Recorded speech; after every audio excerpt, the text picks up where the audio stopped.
Back in the early 80s, my family decided to make a trip down to the Snake River, which was about 5 miles from the town we lived in. This was in eastern Oregon. Lots of sagebrush and hills. It was the beginning of winter, so there was only a slight amount of snow on the ground. It was going to be a full moon that night, and we knew it would be a spectacular view of the river. Me, my husband, my sister, and her boyfriend were in our '68 Mustang, and we were so cool. We got some beer and had some weed, and were just about to relax and enjoy the night. It was about 11 o'clock when we headed out. The place we were going was a recreation area where people could camp, launch their boats, etc. To get into the place, you have to leave the main road, dirt and gravel, dip down towards the boat docks, then made a loop into the upper portion of the parking area. Everything was going well. The moon lit things up enough that you could make out shapes around you. We had just parked the car and were talking. My husband lit up a joint and then passed it to me. We were in the front seats, my sister and her boyfriend in the back. Just as I was getting ready to take my hit, I saw something moving out in front of the car, maybe 20 yards out. My first thought was that maybe it was a deer. I was turning to pass the joint back and saw it moving to the right of the car. My sister knew something was up right away. She was about to ask what was wrong when she saw this thing moving towards the back of the car. Note that I had barely taken a hit. My sister didn't smoke or drink, and no one else had time to do so. All of us were sober. We both said, "What is that?" The guys asked what. We said something is out there. They started to laugh, but then they saw it moving around the left of the car. At that point, I got goosebumps all over my body, and I had a very bad feeling about the situation. This thing moved around to the front of the car again, but I noticed that it was closer than before. At that point, I wanted to get out of there, and fast. I was totally spooked. Of course, the guys wanted to know what it was. This thing had circled the car once more, and when it got in front of it again, my husband hit the headlights. There was nothing. What the hell? It had been right there just a second before. When he lit the headlamp, it was on the right side of the car again, much closer than before. We just couldn't tell what it was. By this time, my sister, who was only 13, was freaking out, and so was I. We kept yelling for my husband to get us the fuck out of there. He must have been creeped out too, because he started the car, slammed it into reverse, and spun out of there backwards, heading for the loop so we could get back to the main road. We skidded around the loop, dropped down towards the boat docks, and began the slight climb up to the main road. We thought we were in the clear, but just then, the scariest thing I had ever experienced up until that time in my life happened. As we began the climb, out at the edge of the headlights, but in plain view, a creature appeared. It stood upright like a person, but was extremely skinny and covered in long, kind of silvery brown hair. It turned when the headlights hit, and we were so close we could see it in pretty good detail. This thing looked directly into my eyes, and I swear it was giving me a good once-over, as if to memorize my face or something. Its eyes had dark pupils, and the look on them was like looking at a madman. Pure evil and insanity seemed to be the only thing in them. As soon as this happened, which couldn't have been more than a few seconds, my husband hit the gas and was aiming right for it. He said later he was trying to hit it. It then moved so fast it was almost a blur and was gone. Why it even got caught in the headlights, I don't know. All I know is that we got the heck out of there as fast as we possibly could. It was freezing outside, and in the middle of nowhere. No homes, businesses, nothing. We couldn't figure out what we had saw, but the only thing that came to mind was werewolf. Many creepy things happened in that area, and I refuse to go there anymore.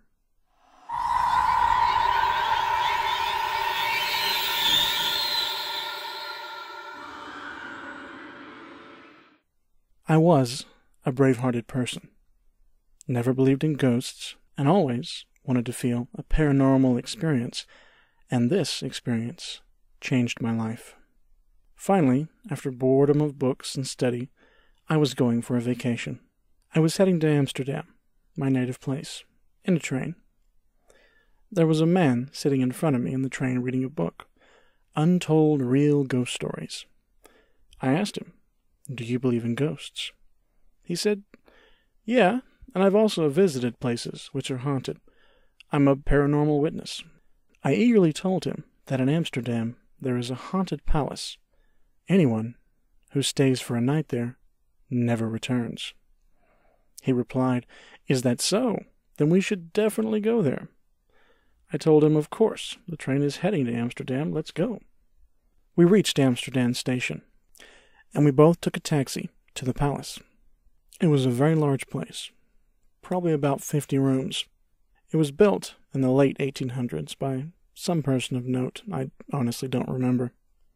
The outside was built with beautiful rose quartz, and it honestly was a place where anyone would be happy to stay. I told him that he can stay here, and I will come in the morning with tea and breakfast to see if he is alive or not. The next morning, I made my way to the palace with my fingers crossed, and it was a huge relief when I saw him safe and sound in his room, brushing his teeth. "So, how was it? Did you experience anything?" He looked at me and smiled and said not much, but that he heard a few ghosts during the night. "Let's have some tea," I told him. While having tea, I asked him more about his nightly adventure.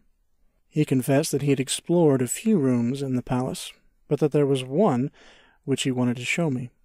After finishing our tea, we made our way down the grand hall, and to the left, past a ballroom and down a corridor with rooms on each side. When I opened the door and went inside, the room seemed much like the rest of the rooms that I had already seen. Nothing quite remarkable. I asked my friend what he wanted me to see, and he simply replied, "Look up."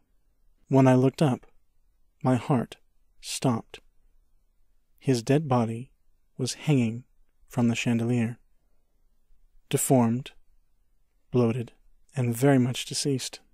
Turning around on my heels, I saw that whoever, or whatever, I had been talking with was no longer there.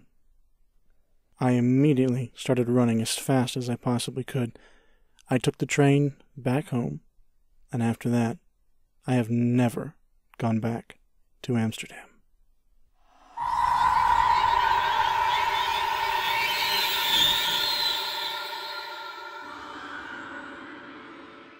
My name is Mario, and I am 29 years old.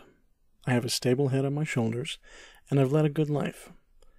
I'm going to share an experience of which I am most distressed about, and from what I understand, am not the last to view it in its entirety. It is the reason why going out for my night walks makes me nervous, constantly looking over my shoulder every time I hear the trees sway or the leaves rustle, and more importantly, why I never go out at night alone. I've spent years researching and scouring books and the web for any information on the thing I saw that night, but to no avail. I lived in the city of McAllen, in the grand state of Texas, and no known supernatural occurrences could be found in the area of my neighborhood prior to this. I live in the neighborhood that can be described as run down, but passable to live in. I lived in a gated neighborhood, and our house, trailer, was in an enclosed fence that we locked every night. I lived in a raised trailer, raised about 3 feet off the ground on cement bricks on all points, making the windows about eye level for someone to peer in if they were to be on the outside. My bedroom had a window and had a light on the outside for good measure. I was a freshman in high school, age 15 years old, and had blown my whole week not doing my English final project, which consisted of 2 essays and 6 poems in different styles. All of them had to be typed, so that meant my good old computer and I was going to have a long night. As I often did in my education career, I waited to the last minute, and it was now Sunday. Naturally, I waited till I had my fun and started my schoolwork just past midnight. It was now 2 a.m. in the morning, and was nearing the end of my assignment when I began to feel uneasy. The feeling lasted for more than an hour, and I started to feel more and more anxious as time went on. It was nearing 3 a.m., and the only thing I could think of was finishing my project for school as it was due on Monday, first thing in the morning. The feeling was still there, and I began to rationalize that I was imagining things, and thought it was attributed to staying up past my bedtime. I have often at this point stayed up past my bedtime, playing Smash Brothers on the N64 with friends or watching movies, and never have I noticed anything out of the ordinary. Still, I could not take it any longer, the unnerving feeling of being watched. You see, my bedroom was the only room visible from the outside. No bed curtains, essentially no privacy. My room light was on so the outside could see me very well, as if I was some display in the night for a zoo in the life of a high schooler. It is at this moment that I gazed up from my computer and looked at my bedroom window. The feeling akin to something that was along the lines of being watched was coming from my window. I felt very alienated, very exposed, and very foolish that I could go so long into the night and not put a cover on the window for privacy. The sense of dread increased, and I walked up to the window to check for onlookers to calm my nerves. I looked for any sign of anyone, using my light from my room and the outside light source from the light pole. I saw nothing. My face was inches from the window as I hunched my body to look through into the darkness. I looked for anything outside of the reach of the light to see if there was anyone out there spying on me, to see the source of my unease, and found nothing. Then, a terrible dread came over me. I saw it. I saw something within my own reflection, literally inches from my own face. I rationalized that I thought it was my face, so I moved and swayed, and my own image followed, as expected, but what remained was a shape. I then thought that it was a shadow cast by the two small plants underneath my window, and saw nothing leading from them. I grew increasingly more anxious, and sighed with relief when I finally realized that it was my shadow. My shadow was indeed there, but it was light in contrast compared to the shape that remained in front of me. A cold feeling came upon me, and the subtle hum of my computer faded, and it was silence that greeted me. Fear seized me. I stared at it, and I finally exhausted all of my plausible explanations for it. It just stood there. It was humanoid in shape, and as it stood there bathed in the light from my room and light pole, I could make no details of its form. It was no reflection. It stood on the outside, and for its form to reach the window at its spot made it standing at about 6'4". I could clearly see my own reflection over it. Curiosity took over, and for once, I was no longer afraid. I leaned in closer to get a better look at it.